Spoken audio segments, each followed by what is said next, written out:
तो आप सभी को नमस्ते प्रणाम। मैं आपका अपना ठाकुर प्रखर सिंह और रात के 10 बज चुके और कहानी का जो सिलसिला है वह दस्तूर जारी है। आज की कहानी शुरू करूं उससे पहले आप सभी को स्वतंत्रता दिवस की हार्दिक शुभकामनाएं। लेकिन ये कहते हुए बड़ी प्रसन्नता और बहुत खुशी नहीं हो रही है कि हमारा देश आज़ाद हो चुका है, क्योंकि जितनी सारी चीज़ें इस आज़ादी के पावन उत्सव पे हुई और जो तमाम चीज़ें हो रही हैं उसको देखने के बाद लगता है कि यार अंग्रेज़ तो चले गए, लेकिन क्या सच में अंग्रेज़ चले गए? और क्या सारी दुविधा या फिर सारी जो समस्याएं थी अंग्रेजों की वजह से थी, या फिर हमने भी कुछ ऐसे दुख हैं जिनको जन्म दे दिया है? अब ऐसा क्यों कह रहा हूँ, पहले आपको कुछ चीज़ें बताता हूँ। कोलकाता में जो केस हुआ उसके बारे में हम सभी लोग लगभग जानते हैं कि कैसे एक ट्रेनी डॉक्टर के साथ कुकर्म किया गया, उसके साथ रेप किया गया। उसके बाद कुछ दिन तक तो उस मामले को दबाया गया, कुछ घंटों तक इधर उधर की बातें की गई। क्या कुछ हुआ वो भी आज आपको डिटेल में बताऊंगा। लेकिन अब इसी को लेके एक डिमांड उठी थी, और डिमांड ये थी कि जल्द से जल्द इंसाफ मिले, जो आरोपी है उसे फास्ट ट्रैक कोर्ट में लेके जाया जाए, वहाँ उसे फांसी की सजा हो, और साथ ही ये कहा गया कि इस केस में निष्पक्ष जांच हो। अब उसके लेके जो उस हॉस्पिटल के लोकल डॉक्टर्स थे वो भी धरने पे बैठे थे। अलग अलग जगहों पे लोग धरना प्रदर्शन कर रहे थे।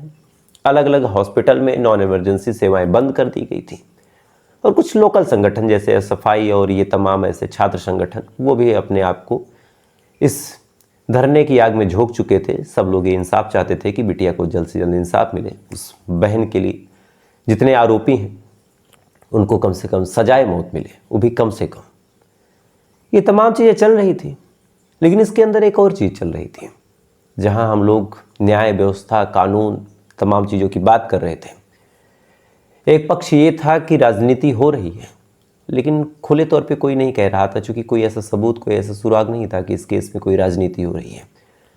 लेकिन 14 और 15 तारीख की रात को जो कुछ हुआ, यानी 14 तारीख की रात जब बीती और 15 तारीख जब लगा, यानी उस 12 बजे के आसपास उस हॉस्पिटल के पास जो कुछ हुआ, उसे देखने के बाद लग गया कि नहीं यार, इस पूरे मामले में राजनीति अच्छी तरह हो रही है। और ये हमेशा हुआ है कि जब जब राजनीति इन्वॉल्व हुई है तब तब इंसाफ मिलने में देरी हुई है। और कभी कभार ऐसा भी हुआ कि राजनीति ने जब अपना कदम रखा तो इंसाफ न्याय ये तमाम चीज़ें वहीं से छोड़ के चली गई। दरअसल 14 तारीख की बात है, जब कुछ लेफ्ट संगठन उन्होंने कहा था कि हम रात को प्रोटेस्ट करेंगे, और उन्होंने कॉल बुलाई थी अपने लोगों को, अपने समर्थकों को, और कहा था कि जब हमारा देश आज़ादी वाले दिन में प्रवेश करेगा, यानी 15 तारीख की जो तारीख लगेगी, तब हम प्रोटेस्ट करेंगे, ताकि एक यादगार रहे कि 15 तारीख को जब देश आज़ाद हुआ था, जिस दिन हम आज़ादी का अमृत महोत्सव मना रहे थे, उस टाइम हमारे देश में एक ऐसी घटना हुई थी जिसको लेके आधा देश दुखी था। अब आधा क्यों कह रहा हूँ वो आपको बाद में बताता हूँ। अब ये कॉल हुई, कॉल होने के बाद लगभग सैकड़ों लोग आ गए, क्योंकि उनका भी अपना संगठन है। अब इस बारे में पुलिस प्रशासन को भी पता था कि जब लेफ्ट वाले संगठनों ने कॉल किया है तो उनके भी अपने फॉलोअर हैं, वो भी लोग आएंगे, कुछ भी हो सकता है, तो कम से कम व्यवस्था पर्याप्त तरीके से रखी जाए। इधर जो हजारों लोग मौजूद थे वो तो थे ही, आसपास के लोकल लोग थे वो भी थे, तो धरने का पूरा इंतजाम होना चाहिए था पुलिस के द्वारा। अब अपने हिसाब से पुलिस ने पूरा इंतजाम किया भी, औरतें भी थी, पुरुष भी थे, यहाँ तक किन्नर भी थे, सब लोग प्रोटेस्ट कर रहे थे, धरना दे रहे थे। इसी दौरान जैसे ही 12 बजे के बाद जो प्रदर्शनकारी थे, चूँकि लेफ्ट वालों ने कहा था कि हम 12 बजे के बाद करेंगे, तो वो लोग भी आ गए, उन्होंने भी धरना देना शुरू किया, नारेबाजी हुई, सब लोग उस महिला के लिए न्याय मांग रहे थे, उस ट्रेनी डॉक्टर के लिए इंसाफ मांग रहे थे। अच्छी बात है, देश को जागरूक होना चाहिए। थोड़ी देर बाद जो बैरिकेडिंग थी, तो 2 लेवल की बैरिकेडिंग थी। पहला, जो सड़कों पे आप देखते हैं वो एक जिसमें पहिया लगा होता है, ऊंचा सा होता है स्टैंड, पहला जो लेबल था वो ये था। उसके बाद एक बैरियर टाइप लगा था, और उसके पीछे जो पुलिस के जवान थे वो खड़े हुए थे, व्यवस्था चकाचौंध थी। उसके बाद कॉलेज का गेट था। तो कुछ देर तक तो नॉर्मली लोग प्रोटेस्ट करते रहे, नारेबाजी करते रहे।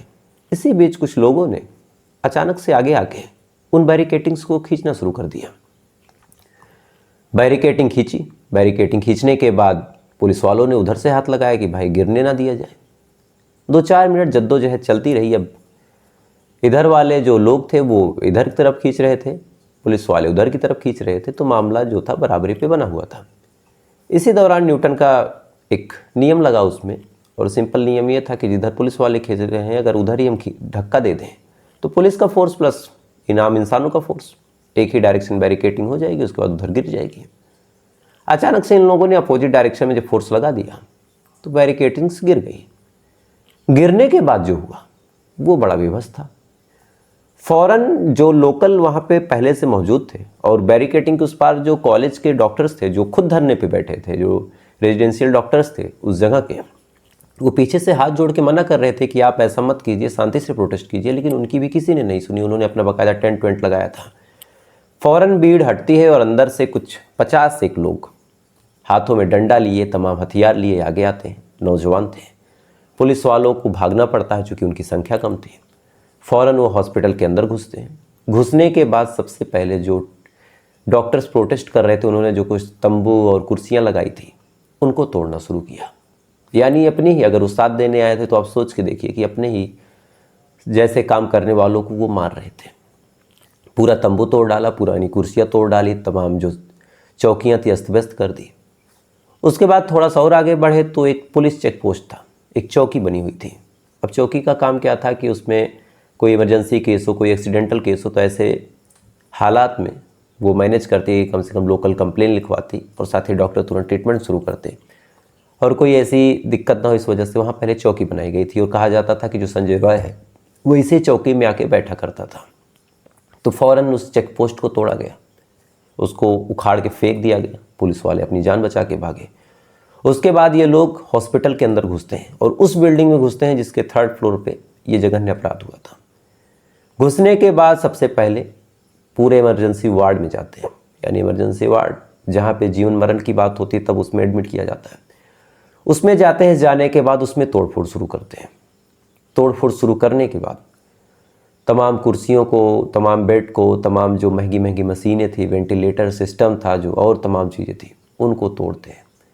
क्षतिग्रस्त जो बिजली थी उनको पूरा उखाड़ पुखाड़ देते हैं, पंखे नोच देते हैं, उनकी पंखों की जो पंखुड़ियाँ हैं उनको मोड़ देते हैं। जो इमरजेंसी की दवाएं थी उनको ज़मीन पे पटक के फोड़ देते हैं। इंजेक्शंस को ज़मीन पे पटक के चकनाचूर कर देते हैं। दवाओं को उखाड़ देते हैं। जो लाइफ सिस्टम था उसको तोड़ फोड़ देते हैं। इतना करने के बाद और दूसरे फ्लोर पे जाते हैं, वहाँ तोड़ फोड़ करते हैं। जो बिजली का इनपुट था उसको तोड़ देते हैं। यानी ऐसा हाल बना देते हैं कि अगर किसी को इमरजेंसी में वहाँ लाना हो या फिर हो सकता है कोई एडमिट हो तो इमरजेंसी केस में भी बेचारा उस जगह से अपनी जान बचा के भागा होगा। इतना तहस नहस करने के बाद जैसे तैसे करके ये भीड़ वहाँ से जाती है। अब कुछ लोग कह रहे हैं कि ये बीजेपी के लोग थे, कुछ लोग कह रहे हैं कि ये टीएमसी के कार्यकर्ता थे, और ऐसा ही कुछ लगातार घंटों से चल रहा। तो आप सोच के देखिए कि इसमें भी राजनीति हुई। कैसे कुछ बाहरी लोगों को भेजा गया ताकि सबूत मिटाया जा सके, ताकि प्रदर्शन को उग्र किया जा सके। और जब जब प्रदर्शन उग्र होता है तो आम जनता वहाँ से हट जाती है, और आम जनता हट गई तो फिर प्रदर्शन ही खत्म। तो कैसे इसमें राजनीति करके बचाया जा रहा। खैर, अब आते हैं इस केस की कुछ अपडेट की बात कर लेते हैं, चूँकि अपडेट जरूरी है। और सीबीआई ने इस केस को अपने पास जब लिया है तो सीबीआई ने जो कुछ किया उसके बारे में आपको बताता हूँ, और उस 40 मिनट में उस महिला के साथ क्या कुछ हुआ वो आपको डिटेल में बताता हूँ, क्योंकि तमाम चीज़ें लगभग अब क्लियर हो चुकी हैं। पहले तो जब सीबीआई ने इस केस को अपने हाथ में लिया तो सबसे पहले सीबीआई ने हॉस्पिटल से कहा कि जितने भी कैमरे हैं लगभग 30 दिन के, उनको बिना किसी छेड़खानी के हमारे पास आप भेज दीजिए। चूँकि ये कहा गया था कि जो आरोपी है वो पिछले कई दिनों से लगातार चक्कर मार रहा था, और आरोपी जो था महिला पे नज़र गड़ाए हुए था। तो पहला कम से कम 30 दिन की फ़ोटोज़ को चेक किया जाएगा, बार बार ये देखा जाएगा कि क्या उस महिला को पहले से ही वो नज़र में रखे हुए था या फिर अचानक से उसने यह सब प्लान बनाया या फिर क्या था। तो पहले तो 30 दिन की फ़ोटोज़ जाएंगे। साथ ही पोस्टमार्टम रिपोर्ट और अगर बयान की बातों को मिलाया जाए तो पोस्टमार्टम और बयान जो कुछ बताते हैं अगर वो आपको बता दूं तो शायद आज अगर आपके यहाँ ठंडी भी होगी या फिर आप ऐसी जगह है जहाँ मौसम ठंडा है, आपके कमरे में एसी है, तो शायद अगर आप आंखें बंद करके सुनेंगे और उस सीन को रिक्रिएट करने की कोशिश करेंगे तो आपके पसीने छूट जाएंगे। क्योंकि जो पूरी कहानी है उस कहानी के हिसाब से पहले 11 बजे संजय रॉय वहाँ जाता है। जाने के बाद आधे घंटे बाद वापस आ जाता है। वापस आने के बाद वो 1 बजे वापस फिर जाता है। फिर जाने के बाद वहाँ पे वो शराब पीता है। शराब पी के इधर उधर अपने मंडराता है, घूमता फिरता है। 4 बजे तक उसे पता था कि उस सेमिनार हॉल में वो महिला डॉक्टर सो रही है। तो फिर ठीक 4 बजे वो उस सेमिनार हॉल में जाता है। अब जैसे उस सेमिनार हॉल में जाता है तो उस दौरान जो डॉक्टर थी, अब चूँकि डॉक्टर में अक्सर लोग चश्मा पहनते हैं, चश्मा लग भी जाता है, जो कि ज़्यादा पढ़ाई होती है, आंखों पे जोर पड़ता है, और कुछ लोग प्रिकॉशंस के लिए भी पहनते हैं, लेकिन इस डॉक्टर को चश्मा लगा हुआ था। तो जैसे ही वो जाता है तो डॉक्टर इतनी गहरी नींद में नहीं थी कि वो जग न जाए, वो जगती है। जगने के बाद उसने चश्मा पहना।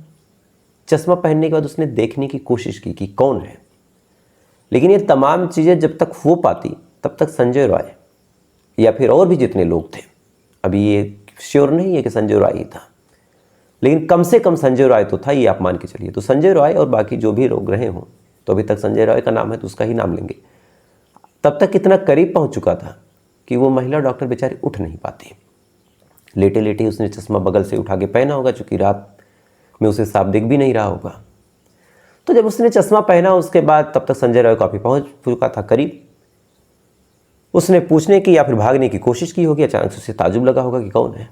इतनी ही देर में संजय रॉय उसे पकड़ लेता है, पकड़ने के बाद ज़मीन पर लिटा देता है। अब चूंकि महिला भी 30 साल की थी, हष्टपुष्ट थी, तंदुरुस्त थी और काफ़ी एक्टिव, काफ़ी चंचल महिला थी, जो उसके डॉक्टर्स ने बताया, साथ के पढ़ने वाले लोगों ने बताया, माँ बाप ने बताया।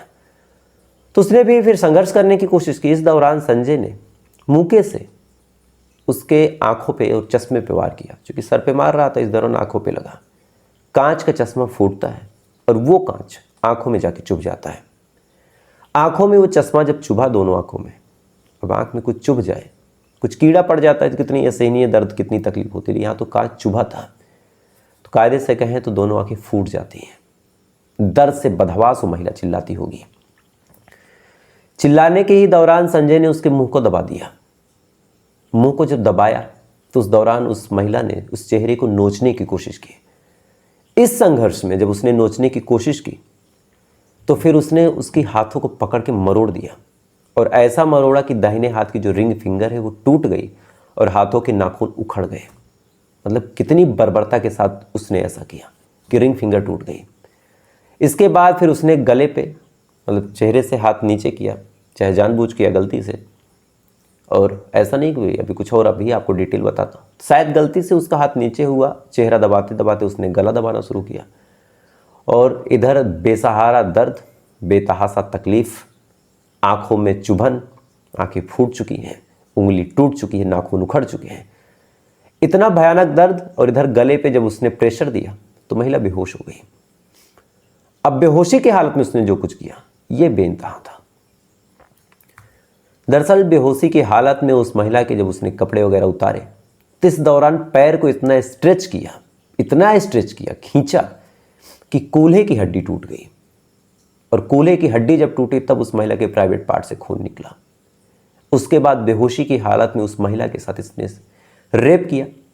रेप करने के दौरान होठों को इस कदर काटा, पेट को इस कदर नोचा, उंगलियों को, कंधों को, पैर की एड़ियों को इस कदर रगड़ा कि ऐसे हाल में हर जगह ऐसे चोट लगी कि शायद वो जानलेवा साबित हुई। और अभी तक आप एक बात जान लीजिए कि महिला अभी तक जिंदा थी, आधा होश में आधा बेहोश में, दर्द इस कदर की बेहोशी की हालत थी। रेप करने के बाद फिर वो उठता है। उठने के बाद फिर से चेक करता है कि महिला जिंदा है, तो उसे पता चला कि हाँ जिंदा है। उसके बाद उसने गला दबा के उसका कत्ल कर दिया। कत्ल करने के बाद बाहर उसी पुलिस के चौकी में जाता है, वहाँ पे कपड़े चेंज करता है और वहीं पे सो जाता है। सोने के बाद अगले दिन जब सुबह ये जांच पड़ताल हुई तब पता चला कि जो संजय रॉय है वो फंस गया। पोस्टमार्टम रिपोर्ट में एक चीज़ और क्लियर निकल के सामने आई कि उस महिला के शरीर में 150 या फिर 151 एग्जैक्टली बात करें तो 151 का लिक्विड सीमन मिला है। और सीमन यानी इंसानी वीर्य, तो किसी भी एक इंसान द्वारा 150 ग्राम तो पॉसिबल है नहीं। तो यहाँ से जो चांसेस बने वो ये बने कि कई सारे लोग थे, जिस बारे में मैंने कल भी आपको बताया। लेकिन पोस्टमार्टम रिपोर्ट के हिसाब से उन 37 से 38 मिनट में या फिर मैक्सिमम 40 मिनट में जो कुछ हुआ वो आपको बताऊं तो होश में जब महिला बेचारी जिंदा थी, उसकी आंखों को फोड़ा गया, गले की हड्डी को तोड़ा गया, कूल्हे की हड्डी उखाड़ दी गई, दोनों उंगलियां तोड़ दी गई, नाखून उखाड़ दिए गए, होठों को काटा गया, पेट पे चोट के निशान और ये तमाम चीज़ें। और इतना उस महिला ने होश में अपने आप को दर्द में देखा होगा। उसके बाद दर्द से तड़प तड़प के एक होता है कि कोई चीज़ डैमेज हो जाए, ब्लीडिंग हो गई, इस वजह से मौत हुई। एक होता है कि गर्दन दब गई, सांस फूल गई, ऑक्सीजन नहीं मिली, तब आदमी मर गया। लेकिन यहाँ इस महिला ने दर्द से तड़प तड़प के अपना दम तोड़ा था, और इसी वजह से कम ऐसे आरोपी को फांसी मिलनी चाहिए। और अगर आज़ादी के इतने सालों बाद भी एक ऐसे आरोपी को हमारा कानून, हमारी न्यायपालिका फांसी नहीं दे सकती, तो शायद हमें कोई अधिकार भी नहीं है कि 15 अगस्त, 26 जनवरी, 2 अक्टूबर या फिर ऐसी चीज़ों को सेलिब्रेट करें। चूँकि सेलिब्रेशन किस चीज़ का? क्या अंग्रेज बाहरी थे? बस इस बात से, चूँकि ऐसी चीज़ें, ऐसे अत्याचार तो आज भी हमारे देश में हो रहा। अगर हम ऐसे आरोपों से, ऐसे हत्यारों से, ऐसे रेपिस्टों से आज भी निपटने में सक्षम नहीं है, तो क्या हम सच में आज़ाद हैं? या फिर हमें बस अंग्रेजों से नफरत थी, चूँकि वो बाहरी थे, वो हमें छोड़ गए तो हम खुश हैं? ये तमाम सवाल हैं। और ये सवाल इसलिए भी है कि चूँकि ऐसे ऐसे प्रोटेस्ट में भी राजनीति हुई, उस हॉस्पिटल में जाके तोड़फोड़ की गई। हो सकता था कि जो एविडेंस है उनसे टेम्परिंग भी की जा सकती थी, चूँकि जो सीन था उसे रिक्रिएट किया जाना था, लेकिन पहले इमरजेंसी वार्ड को तोड़फोड़ दिया गया, जो चेक पोस्ट थी उसको भी तोड़फोड़ दिया गया, तमाम ऐसी चीज़ें हुई। अब ऐसे हाल में जो बेचारे प्रोटेस्ट करने वाले भी थे, वो भी डर रहे हैं कि कहीं हम जाए, हमारे ऊपर कोई चार्जेस ना बन जाए, क्योंकि यहाँ धरना हुआ था और धरने में ऐसी चीज़ें हुई। कई बेचारे पत्रकार थे, उनके कैमरों को फोड़ने की धमकी दी गई कि कैमरा बंद कर लो, नहीं कैमरा तोड़ दिया जाएगा। तो फिर क्या बोला जाए? खैर, फिलहाल ये थी उन 37 मिनट की पूरी कहानी, उस महिला के साथ जो कुछ हुआ और इसके आड़ में कैसे राजनीति हुई वो। अब इस कहानी को यहीं समाप्त करूँगा, देखते हैं जो कुछ होता है। और ऐसा पहली बार हुआ कि किसी स्टोरी को मैंने इतनी बार फॉलो किया है, तो वास्तव में कुछ इसमें ज़रूर छुपा है। खैर, अब आपसे कल फिर मुलाकात हुई किसी दूसरी सच्ची कहानी के साथ। तब तक अच्छे रहिए, खुश रहिए, अपना ख्याल रखिए, अपने देश का ख्याल रखिए। जय हिंद, वंदे मातरम।